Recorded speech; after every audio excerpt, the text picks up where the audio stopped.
Stop it! It is my turn. You going back to last year. Time out. It is my turn. I gave you all of your phony baloney that you spewed all over the table. It is my turn. It is my turn. Undisputed is looking for a new host. Former host Shannon Sharp is leaving Skip Bayless and Undisputed. So now former NFL player, Philadelphia Eagles running back Lesean McCoy seems to be emerging as a candidate to replace him. Now, I do want to talk about how I feel about that and if he should take the job. Also, I want to talk about Chris Sims eating a little bit of crow, but still pissing off Philly fans. And lastly, I want to talk about the POTUS making a Philadelphia Eagles joke when the Kansas City Chiefs went to visit him. So let's talk about it. You want Philly? Yeah, let's do it. Let's do it. What's going on, you guys? It's your boy Joe Castro, aka Philly Fresco, and it is Philly the podcast. So today, I want to talk about the POTUS. I want to talk about Lesean McCoy, and I definitely want to talk about I don't want to talk about him, actually. I'm going to talk about Chris Sims. But before we get into that, be sure to hit that like, hit that subscribe, join the family. We are on the road to 10K. We would love for you guys to join that ride. So let's hop right into it, man. We'll start with the POTUS. We'll start with Joe Biden. Obviously, the Kansas City Chiefs went out there to visit the president and visit the White House and everything after their Super Bowl win. Congratulations to them. And, you know, we all know Joe Biden is from the Philly area, from Pennsylvania area. I don't know where he actually is from, but he's a Phillies fan. He's an Eagles fan. So he said, you know, when he was giving his speech, he brought up Andy Reid and basically said that, you know, the Eagles called him, the mayor of Philadelphia called him to try and kidnap him or arrest him and bring him back to Philly. We don't want him back. Look, I got nothing but love for Andy Reid. Andy Reid's the man, but we don't need him back. You know, we got a good coach over here. We got something good going over here. We will be back. We will see him back in the Super Bowl, and we will take that dub the next time. I'm not too worried about it. I mean, it's cool, you know what I'm saying? If you guys didn't know, I'll play the clip real quick so you guys can see it. And then there's Coach Andy Reid.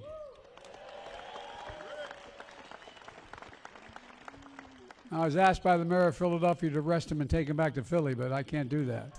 All right, so I just wanted to get that over with. Now, I do want to talk about Lesean McCoy, man. Lesean McCoy is apparently emerging as a candidate to replace Shannon Sharp. Now, I don't necessarily really watch Undisputed. I'm going to be 100% honest with all you guys. I don't really watch TV. I'm going to be real with you. I don't really watch any sports channels or anything like that. I watch, you know, YouTubers. I listen to the radio here and there. Like, I'll read articles, but I really can't get into the TV stuff. It's a little bit too, like, dramatic for me. I don't really enjoy it. But either way, with all that said, I know that it would be a good opportunity for Lesean McCoy. I know that Undisputed is a very large platform. Obviously, he's already on Speak Up, I believe is what it's called, with Emmanuel Acho and others.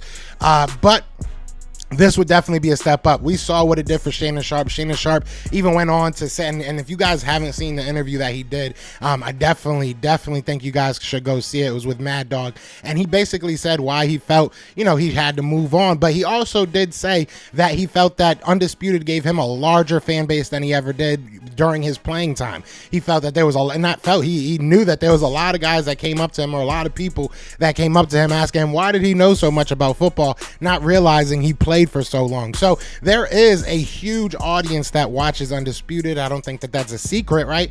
And it will put Lesean McCoy on that type of stratosphere. It puts you on the map. Now, I've seen some people, I don't really watch a lot of the TV, so I don't watch Lesean McCoy. Actually, I see clips here and there, you know what I'm saying? But a lot of people are saying, you know, he's not that good at this, he's not that good at that, he's not the best speaker, he's not the best at enunciating and really explaining his thoughts and everything. I don't really care about none of that. I mean, you can learn that. You know, he's a former athlete. I don't think that he went to school for broadcast or anything like that. So it definitely takes time. A lot of these guys that you see go straight from football to broadcast have a little bit of a background in it, and it isn't easy. You know, it definitely is not easy to read off of a teleprompter. It's not easy to, you know, on the spot kind of formulate your thoughts within 30 seconds. It's definitely not easy, but I think he can get better at it. But I do think that this would be a bad look just because of what Shannon Sharpe was saying on the negative end. Like I said, Shannon Sharpe did say that, it did give him a big platform. A lot of people knew who he was, and for a good amount of time him and Skip got along. But he did say that he felt like Skip, for lack of better words, just kind of disrespected him. He took it too far. Way I see things another way, but I think the thing is that Skip and that I conveyed to Skip is that, look, we can disagree, but I want to color between the lines. I don't want the disagreement to go outside of the lines and where it becomes. And you thought there for a little while it did? Yeah, I did. I think everybody thought that. It was, just disrespect when it was just opinions, right? And we saw kind of it start to play out, right? We saw the viral clip of them kind of arguing and him saying Tom Brady was better than, Shannon Sharpe ever was. And it seems like Skip wants somebody that's gonna just kind of secede him, just kind of be like, hey, you win, you got it, you're the man, you have the final word. And maybe LeSean McCoy, because of where he is in his career right now, just kind of trying to get his, foot off the ground, get his feet wet, whatever you want to say. Maybe he will be that guy. I just don't really want to see him be that guy. I especially when you think about that, it's going to probably be a lot of Cowboys versus Eagles talk, right?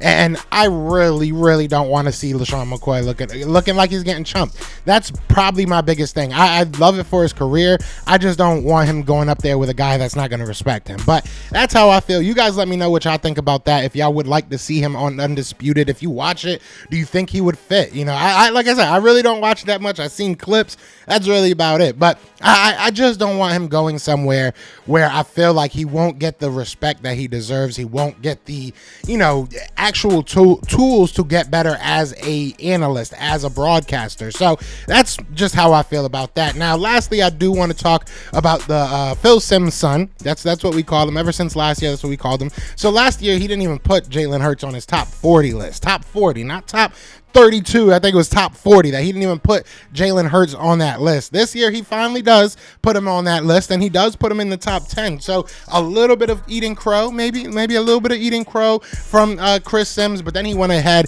and pissed everybody off, and he puts him at 7. So look, Chris Simms is going to do things that Chris Simms knows is going to get Chris Simms clicks and views. That's really it. There's no way that he truly believes that at this point. Chris, look, I can sit here and make fun of him. I can sit here and talk about his lack of career. I can sit here and talk about how I could probably throw more touchdowns than he did in his full career. I can sit here and say a lot of things about Chris Simms, but I'm not gonna, because that's what he wants. He wants these things. He wants us to sit here and talk about him because he's really irrelevant otherwise. The only time we ever talk about him is when he's making a dumb a statement about a quarterback. That's really it. And it sucks because you would think somebody that played the position would be able to be a little bit more intellectual and analytic with his thoughts. I think a lot of the things he does is just like, oh, this person wows me, so I'm going to give them a high grade. Like, it just doesn't make sense. And I'm tired of Chris Simms, to be 100% honest. But I know people probably wanted to know where he put him. So he put him at 7. He was behind Justin Herbert and Lamar Jackson. So I don't even know what to say anymore. I mean, it's not terrible. I probably would have put him in the top 5 at least, right? I probably would have had him in the top 5 at least, but he didn't. And, Chris Simms is just, I don't know, man. At this point, I'd rather hear his father talk about football, if I'm being honest. I'd rather hear anybody talk about football other than him. Let's bring Dan Orlovsky back at this point. Dan Orlovsky says some dumb stuff, but at least he doesn't make crazy lists like this. So, I don't know. You guys let me know what you're thinking about it. Just some quick news. We will be live later on today. Appreciate everybody that came out to the live yesterday. That was a lot of fun. I appreciate you guys. We're going to be doing that every day. But other than that, y'all know what it is, man. If y'all enjoyed this content, be sure to hit that like, hit that subscribe. But it is Fly Eagles Fly, and we are out here. Peace. Eagles fans everywhere, this is for you. Fly Eagles flying on the team. Touchdown. Time to get Jalen this ring. You don't really want to start a thing. This a Bird Gang Nation, baby. It's a Philly thing. Hater, and you looking like you type trash. I'm just here calling on Philly the podcast. And we can call a man dog or watch Miles score off the hand